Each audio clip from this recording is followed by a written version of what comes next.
Hey guys, welcome back to Muscle Channel again. And today I'm at Honda Collection Hall and I'll give you guys a quick tour about this facility. So stick around.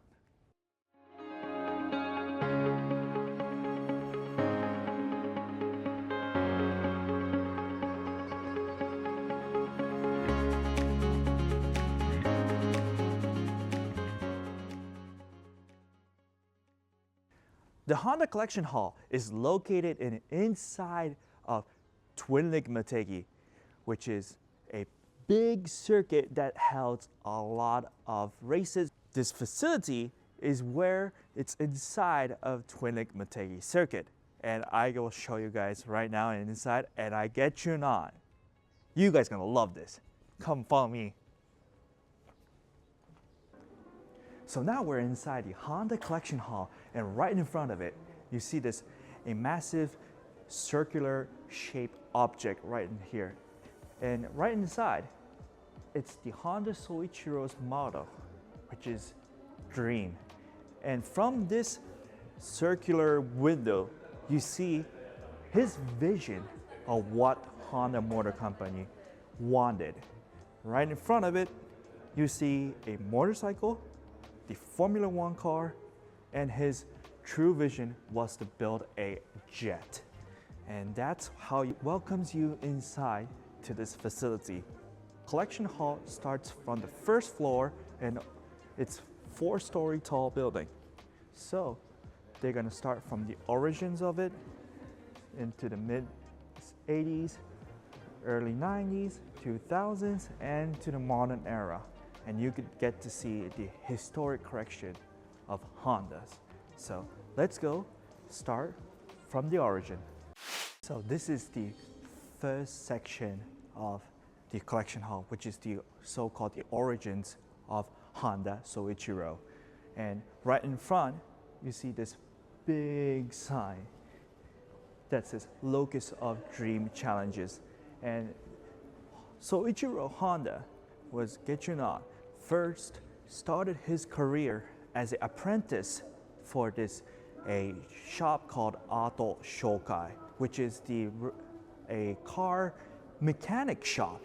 Believe it or not, Soichiro Honda started as a mechanical shop, and during his apprenticeship, Soichiro Honda built this race car called a Carkichi Go, which is based out of using a old airplane engine and built together to build this race car, and it won a Japan Grand Prix.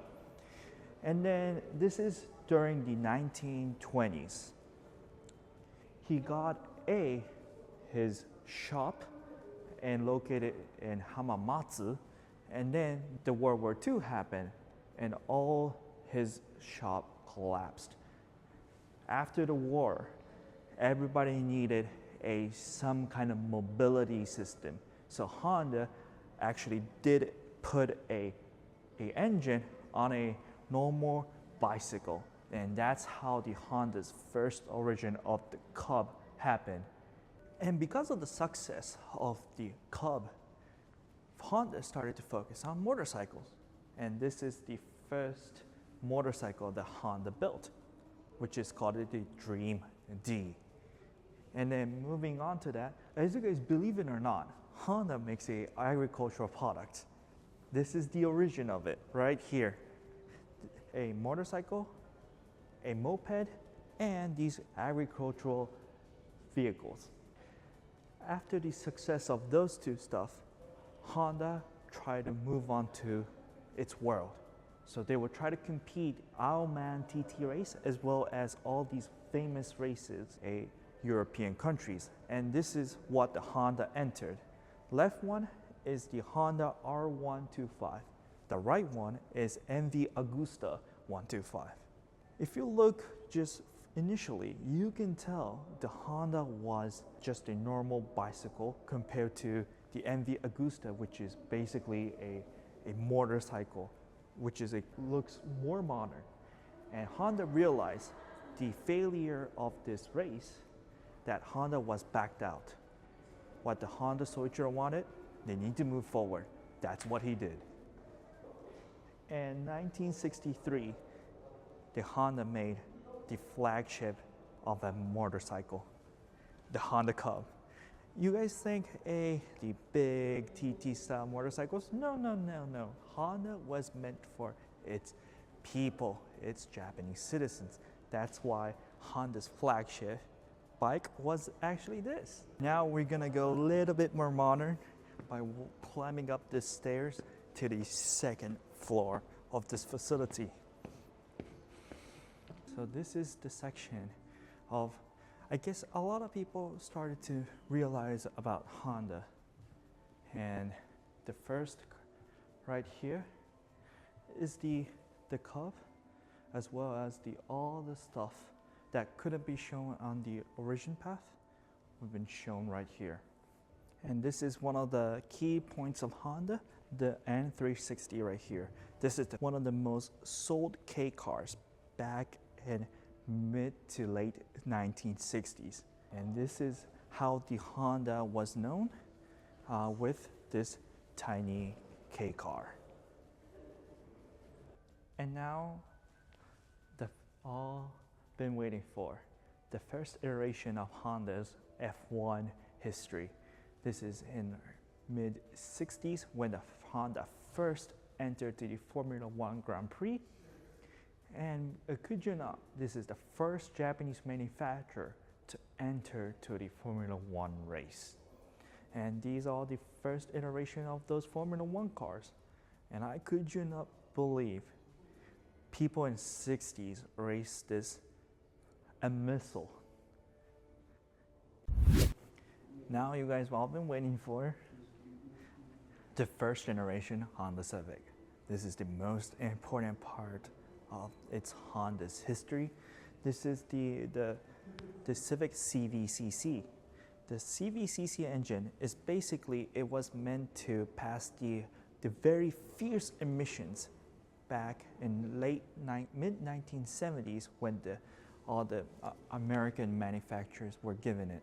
And this was the first engine to pass the musky emission standard. And this is the Cup model of it.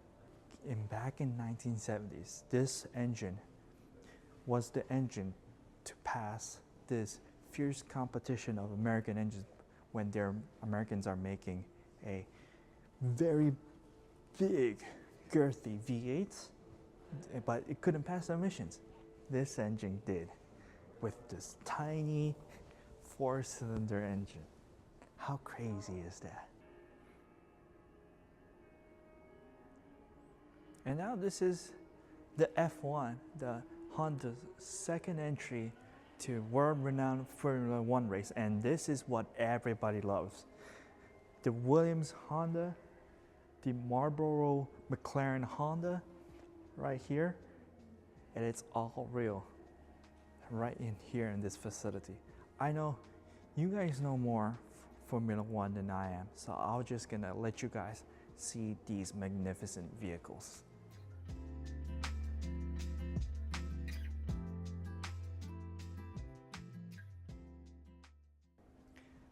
I know you guys like the F1 cars, the Civics, but this is the real JDM right here. This is what the Japan's mobility is.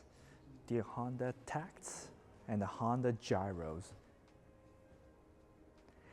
And it's kind of funny because these are actually tiny 50cc two-stroke engines, and it's very powerful enough. And there are a lot of cult followings with the Honda Tact right now till this day to basically modify this moped into something very cool. And the Honda Gyros too. These three types of gyros are the ones that basically, it's a delivery bicycle. And they're still using till this day, which is very cool. And the real JDM, the Honda Wonder Civic. This is a third generation Honda Civic, 3-door hatchback, also known as the Kanjo.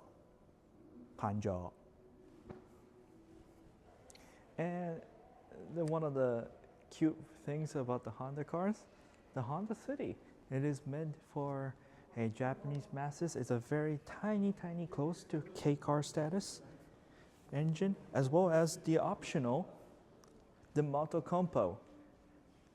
Can you believe in mid-80s where the option for your car is actually this tiny bike that you could put it on to rear of the trunk of the Honda City, so you can go anywhere in these two vehicles. How crazy is this? Like, the Honda's concept of its mobility is just absurd, and it's still today is very nice, but these technologies and these paths, they're a legendary move.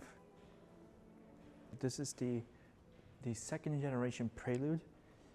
It is very striking looks, and it really screams the 80s design with the pop-up headlights. And the core part of this one is actually the four-wheel disc ABS system in the early 80s.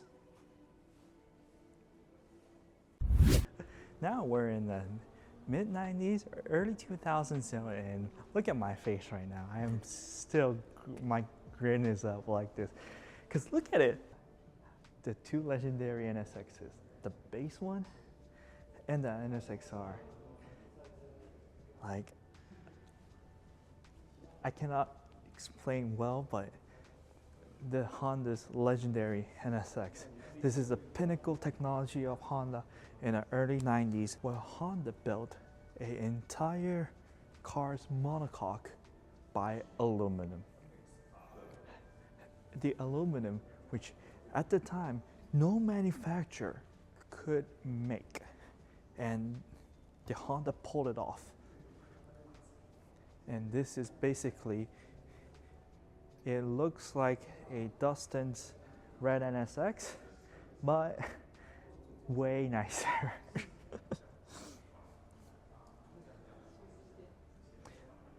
Look at the whole entire wedge shape and how very thin the entire car is. It's actually very low. It's raised pretty high, but if you put it to the ground, it is actually side where the roof hits where around my chest is. It's that low to the ground. And I cannot believe Honda even pulled it off to build this kind of car back in early 90s. And the 1992 Honda NSX R. This is the R, which we'll get to the later. It wasn't called the NSX Type R. This was a NSX R because of the racing version of the Honda NSX. It was more radical. The gearing were more short, had a Recaro interior as well as a suede inserts to lower the car's weight until 120 kilograms, which the NSX is already light in the beginning, but cutting 120 kilograms off of its NSX weight is just absurd.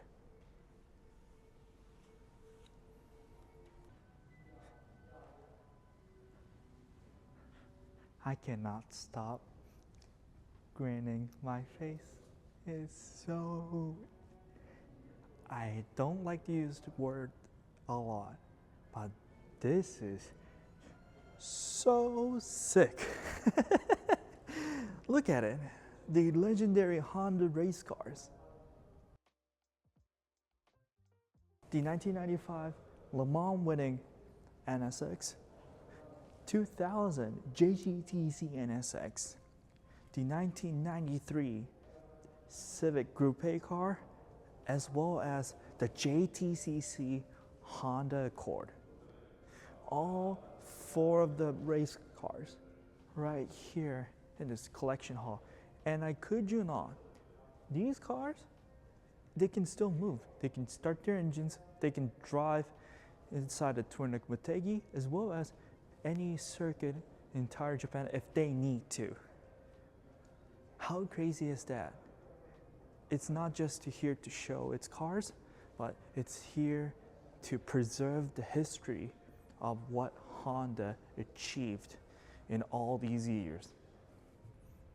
And now, the infamous two of the most important Honda sports car lineup, the Integra Type R and the EK9 Type R, right here. And these are very important because it is basically the heritage of the NSXR poured into the Integra and the Civic chassis. And these engines, the B18C and the B16B, are one of the important parts of the Honda's history. And AP1 S2000, the hurrah of the Honda's FR layout, the S series is brought back up to its origin and turn it into this, the S2000.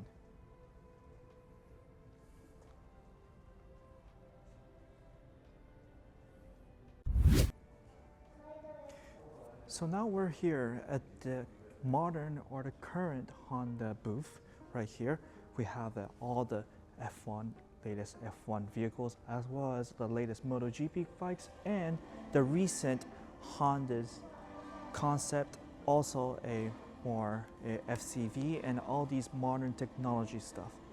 And this section tells the entire current Honda's challenge towards to the modern mobility society, as well as the solutions for the future generations.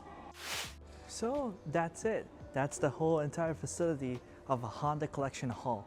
In order to come here, it's basically a 2.5-hour drive from a central Tokyo to Twin Link Motegi, plus, and you need to go enter to the Twin Link Motegi gate. The recommended gate will be the south gate, because if you enter from the north gate, it will be a little bit of 10 to 15 minute drive in order to reach to this facility here inside the Twin Link Motegi. And yeah, that's all about it. What do you guys liked about this facility? Is there anything that I missed or anything that you really wanted to see? Comment down below.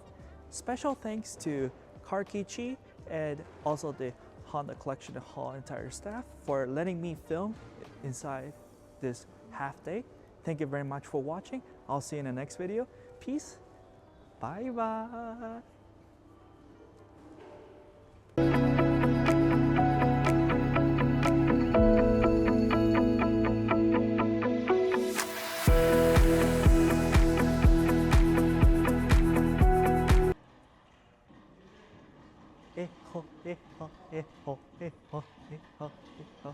Asimo.